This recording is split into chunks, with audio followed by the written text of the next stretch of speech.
Halo semuanya, hari ini aku akan masuk ke dalam lubang buaya. Ya, lubang buaya.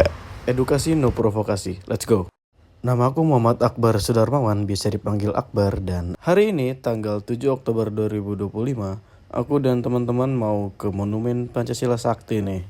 Dan kebetulan di sini kami menaiki Transjakarta dengan rute Pinang Ranti Pulau Gadung, 4F. Kami turun di Jalan Raya Pondok Gede, Lubang Buaya, Kecamatan Cipayung, Kota Jakarta Timur.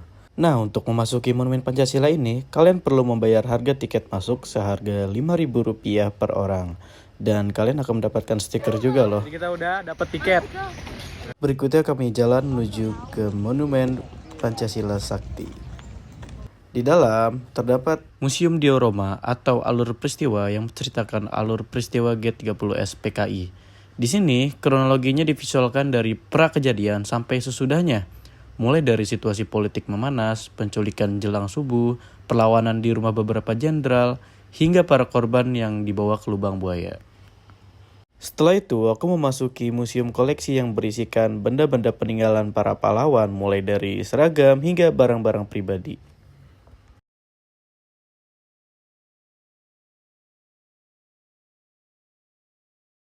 Setelah menjelajahi di dalam museum, aku pergi keluar untuk menelusuri lebih lanjut.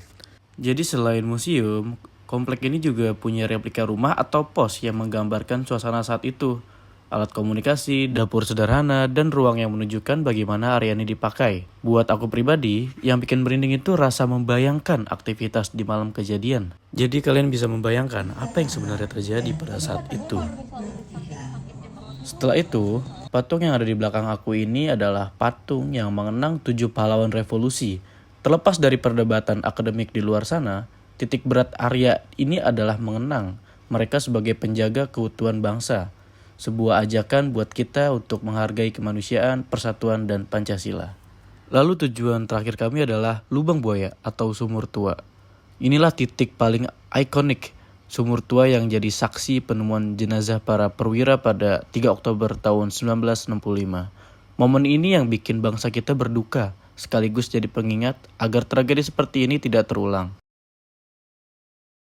Jadi intinya, Monumen Pancasila Sakti ini selain memperlihatkan replika dari rangkaian peristiwa, juga menceritakan diorama atau rangkaian peristiwa yang dimulai dari pra-kejadian ketika rapat perencanaan dan latihan sukarelawan dilakukan di Lubang Buaya.